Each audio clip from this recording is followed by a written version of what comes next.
Salut, j'espère que vous allez bien aujourd'hui. Je viens avec une nouvelle vidéo de conversion. Cette vidéo m'a été référée par cet abonné. Je te dis grand merci. Lorsque je suis allée la visionner, je me suis dit, oh my God. Guys, cette histoire est tout simplement époustouflante, je vous assure. Il quitte de musulman à prêtre catholique. Et c'est pas tout. Il réussit à convertir toute sa famille. Et pourtant, sa maman a avoué avoir tout fait pour pouvoir l'éliminer. Sa propre maman a tout fait pour pouvoir l'éliminer lorsqu'elle a appris que le gars devenait catholique. Quelques années plus tard, il entre au séminaire, il devient prêtre et sa maman se convertit également au catholicisme. Comment cela s'est passé? Je vous raconte tout après le générique. C'est juste incroyable. Et oui.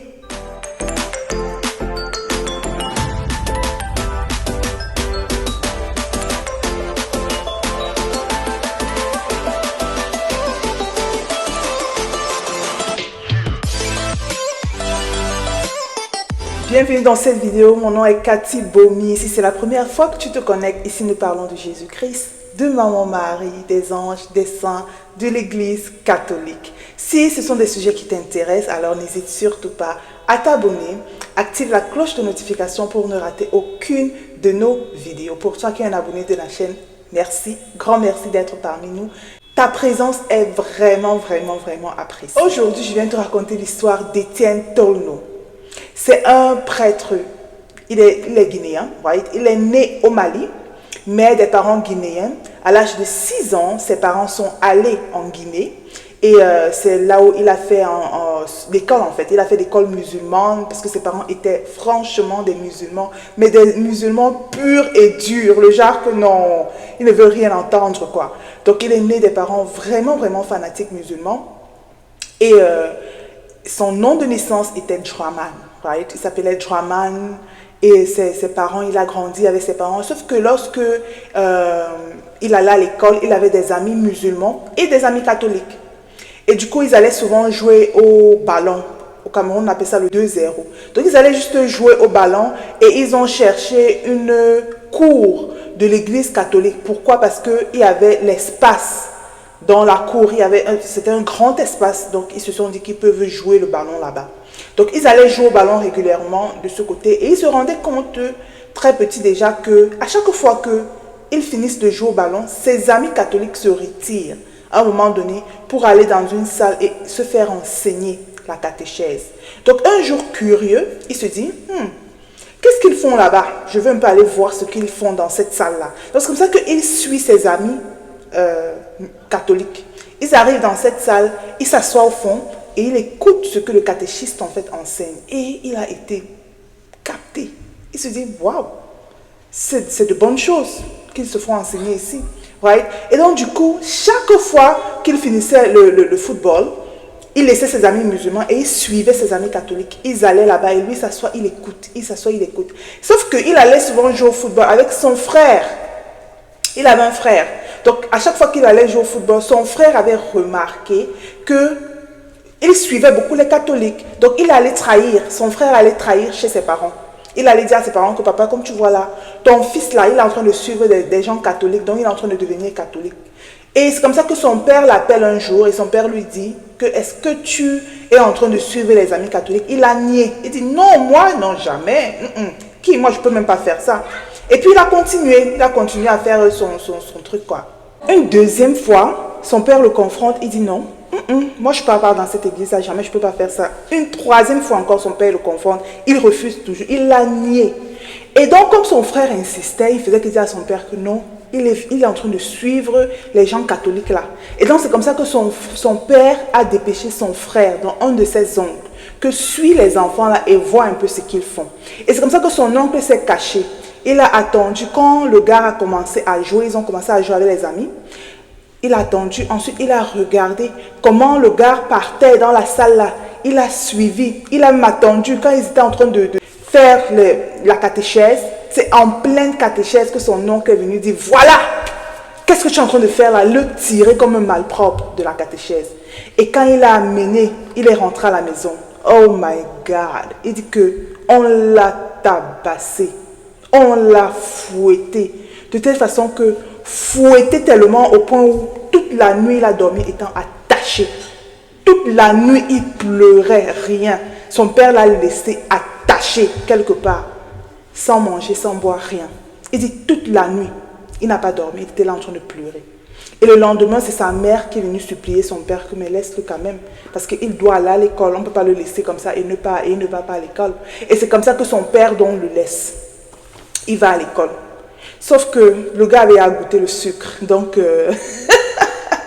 il n'était pas prêt à laisser cet enseignement-là. Et il a continué. Il a continué à aller se cacher, il partait. Et quand son père s'est rendu compte qu'il ne voulait pas écouter, son père lui a dit que tu sais quoi, moi je suis un musulman, mes amis dans le quartier savent que je suis un musulman, je ne peux pas avoir un enfant chrétien. Ça c'est impossible. Si c'est dans cette voie que tu t'entêtes à y aller, sors de ma maison. Va-t'en. Et donc le gars a dit ok, il a porté ses affaires, il est parti, il allait vivre à l'église. Donc c'est à l'église, il a fait presque 1 an à l'église où il vivait là-bas. Et c'est le catéchiste qui s'occupait de lui et tout. Il a fait 1 an à l'église.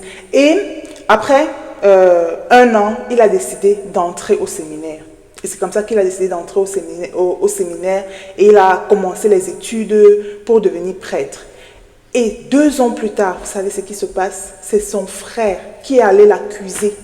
Pour lui dire que, gars, pour aller dire au père que tu vois, celui-là est en train de devenir catholique et tout. C'est lui qui se convertit. Il dit, waouh. Son frère a dit que, waouh, moi je vois comment tu es devenu et tout. Donc moi je veux être comme toi. Et il a suivi les traces de son grand frère. Donc sa maman, donc, en voyant la démarche de son frère, qui s'est converti, parce qu'il dit qu'il n'était que 2 garçons et 3 filles, donc c'était 5 enfants à leurs parents. Donc quand sa maman a vu la démarche de son frère se convertir, elle s'est dit, mais attends, elle a commencé à faire les problèmes à son père, en disant que c'est parce que tu es laxiste que ces enfants-là sont en train de se convertir. Nous avons 2 garçons uniquement, et les 2 garçons sont en train de devenir catholiques. C'est pas normal, c'est parce que tu es laxiste que tu laisses ces enfants faire ça. Et son père dit que, mais tu veux que je fasse quoi? C'est pas moi qui les pousse en fait à devenir comme ça, mais tu veux que je fasse quoi? Et sa mère dit que non, on peut les éliminer. Il dit que les gens ont proposé même autour de lui à son père que non, il faut qu'il finisse avec ses enfants. Et son père dit qu'il ne peut pas faire ça, il ne peut pas verser le sang. Pour lui, il pense que déjà les renvoyer de la maison, parce que même quand son frère est devenu chrétien, son père l'a chassé de la maison. Et donc son père disait que moi-même déjà, couper les ponts avec mes enfants, les envoyer loin de moi, c'est déjà une forme de séparation définitive. Je n'ai plus rien à faire avec eux. Je ne vois pas pourquoi je dois verser leur sang. Donc son père a refusé, lui, de faire ça. Et vu que ça créait tellement de problèmes entre son père et sa mère et tout, sa mère, elle a décidé de divorcer. Donc elle a divorcé, elle est partie dans une autre ville, dans un autre pays même, parce qu'eux, ils vivaient en Guinée. Et sa mère est allée en Sierra Leone. Et elle s'est remariée, carrément. Elle s'est remariée avec un autre homme. Et donc, lui, ils ont continué comme ça, il a continué au séminaire, son grand frère aussi est entré au séminaire, il est devenu également, il a commencé à faire les études pour devenir prêtre, parce que à l'époque, comme il dit, il y avait une pénurie de prêtres, il n'y avait pas assez de prêtres dans le pays, les gens même détestaient les prêtres et tout ça. Donc, il y avait beaucoup de gens qui se cachaient. C'était vraiment une période extrêmement difficile. Et quand lui, il a vu comme ça avec son frère, ils ont dit que non, nous, on va devenir prêtre pour pouvoir amener, en fait, parce qu'il n'y avait pas de prêtre dans le pays. Donc, il a dit que, et c'est comme ça que lui et son frère ont décidé de devenir prêtre. Après le séminaire, c'est son frère qui devient prêtre en premier. Et lorsqu'il devient prêtre, il a invité son papa. Il a même invité sa maman, tout le monde, à venir assister à la cérémonie.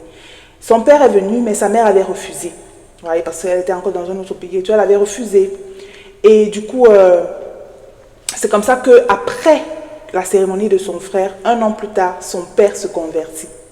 Il devient lui également catholique.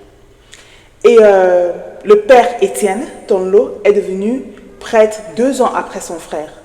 Et lorsqu'il devenait également prêtre, il a encore invité sa maman. Il a supplié sa maman, il a dit, maman, viens. Même si c'est que tu ne te convertis pas ou quoi que ce soit, viens juste assister. Tu es encore vivant, on ne va pas faire comme si on n'a pas de maman et tout. Viens. Et donc c'est comme ça que sa maman vient à la cérémonie du père Étienne, lorsqu'il devenait prêtre. Et à la veille, elle dit à son fils, mon fils, tu es vraiment en train de devenir prêtre. Son fils lui dit, oui maman, c'est demain. C'est fini, je suis en train de devenir prêtre. Elle dit, elle a besoin de parler à l'évêque pour se confesser. Elle s'est confessée à l'évêque. Et le jour de la cérémonie de son fils, son père était là, ses sœurs également sont devenues catholiques. Hein. Tout le monde, il y avait extrêmement de musulmans, beaucoup de musulmans qui sont venus à la cérémonie du père Étienne. Et sa maman a demandé à prendre la parole. Elle a pris le micro, elle a dit, je veux parler. Et le témoignage qu'elle avait fait a laissé tout le monde bouche bée. Elle a avoué de sa propre bouche que vraiment l'Église, Dieu que tu sers là, le Dieu que Étienne sert là, est un Dieu puissant. L'Église là est une Église puissante. Elle a avoué que j'ai tout fait pour t'éliminer. Devant tout le monde, hein, elle a dit elle a tout fait pour pouvoir tuer son fils, mais rien. Par les méthodes peu pratiques, hein, comme la sorcellerie, le witchcraft, elle a tout fait pour pouvoir éliminer son fils, mais rien. Rien.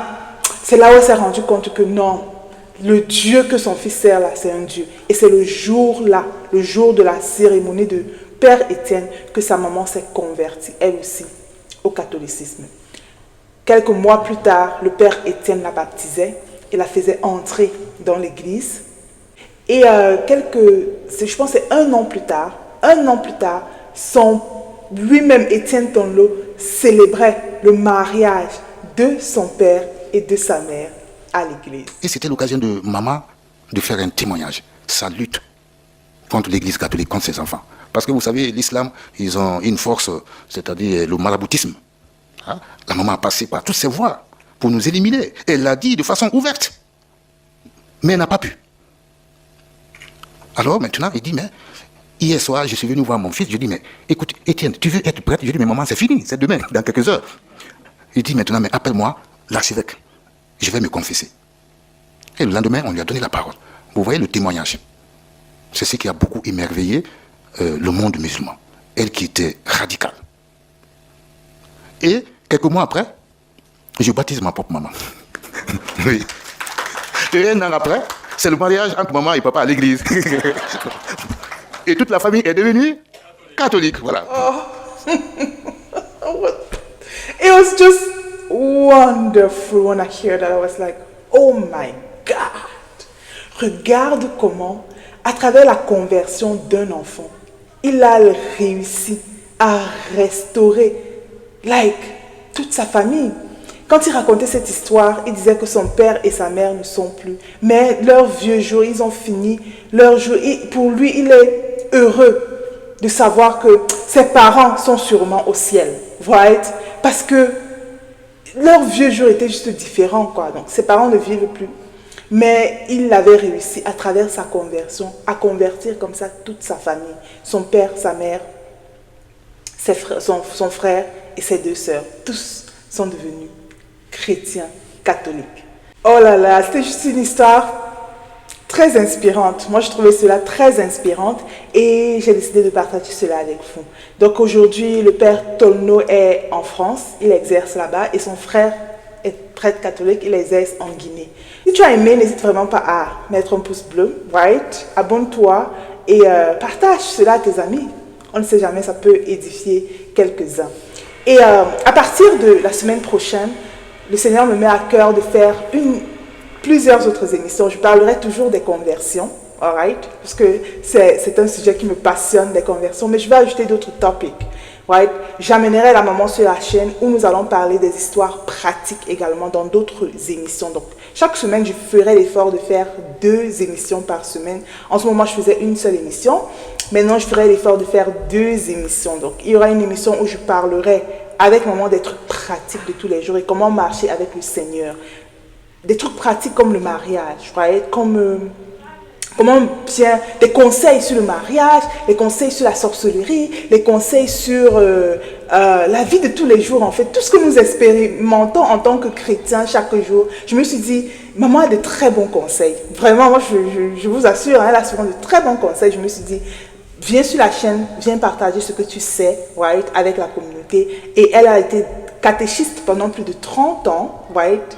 Et je me suis dit que son expérience pourra amener un plus à quelqu'un qui nous suit là. Et je ferai une autre émission où je parlerai, parce que beaucoup de gens disent que en tant que chrétien catholique, nous ne lisons pas la Bible, right? Une émission qui parlera de la Bible et le catholicisme, parce que les gens se disent que quand tu es catholique, c'est parce que tu ne lis pas ta Bible. Et pourtant, moi, lorsque j'ai commencé à lire ma Bible, c'est là où je me rends même compte que, en réalité, tout ce que nous faisons en tant que catholiques, c'est biblique. C'est biblique, right? Donc, j'aimerais parler également de ça dans une autre émission où je parlerai du catholicisme et de la Bible. Comment, en tant que catholique, nous, c'est très important que nous lisions également notre Bible. Il ne faut pas que nous soyons influencés par les versets bibliques, right? Parce que beaucoup de gens, lorsqu'ils viennent, ils nous donnent des versets bibliques comme ça, et on a l'impression que le catholique ne connaît pas lire la Bible, et pourtant c'est faux, right? Donc, nous parlerons dans cette émission de tout ce qu'on nous reproche. Par exemple, lorsqu'on nous dit qu'il n'y a qu'un seul médiateur entre Dieu et les hommes, pourquoi les catholiques prient avec Marie, pourquoi nous baptisons les enfants, pourquoi je ferai de courtes vidéos à la lumière de la Bible. Pourquoi c'est bibliquement OK pour nous de baptiser l'enfant. Pourquoi c'est bibliquement OK pour nous de prier avec Marie, des trucs comme ça. Donc, ce seront des courtes vidéos qui parleront de ça. Donc, abonne-toi à la chaîne parce que vraiment, ce qui arrive là, c'est tellement passionnant. Le Seigneur me met à cœur de parler de plus que des sujets de conversion, de plus. Donc, j'essaierai avec mon temps, c'est pas évident, ouais, parce que je travaille également, mais j'essaierai de prendre du temps et de parler de plusieurs autres sujets sur la chaîne. Abonne-toi, partage la vidéo, envoie à tes frères et sœurs et demande-leur de s'abonner si vous êtes catholique et même si vous êtes d'une autre religion, right? Si vous voulez réellement comprendre pourquoi les catholiques font ce qu'ils font. Parce qu'il y a des gens qui se posent réellement des questions. Ils ne comprennent pas pourquoi le catholique peut avoir une statue de la Vierge Marie. Pour eux, ce n'est pas compréhensible. Si tu veux vraiment comprendre pourquoi, sans vraiment juger, ouais, si tu veux vraiment juste savoir pourquoi, viens, abonne-toi à la chaîne et viens écouter. Ouais. Viens juste écouter, c'est tout. Right. Donc voilà, c'est tout ce que j'avais pour vous aujourd'hui. Voilà, on se voit la semaine prochaine pour une prochaine vidéo. Donc là, je posterai maintenant 2 fois par semaine, le mercredi et le samedi. Right. Le mercredi et le samedi avec un sujet bien précis que nous allons aborder. Voilà.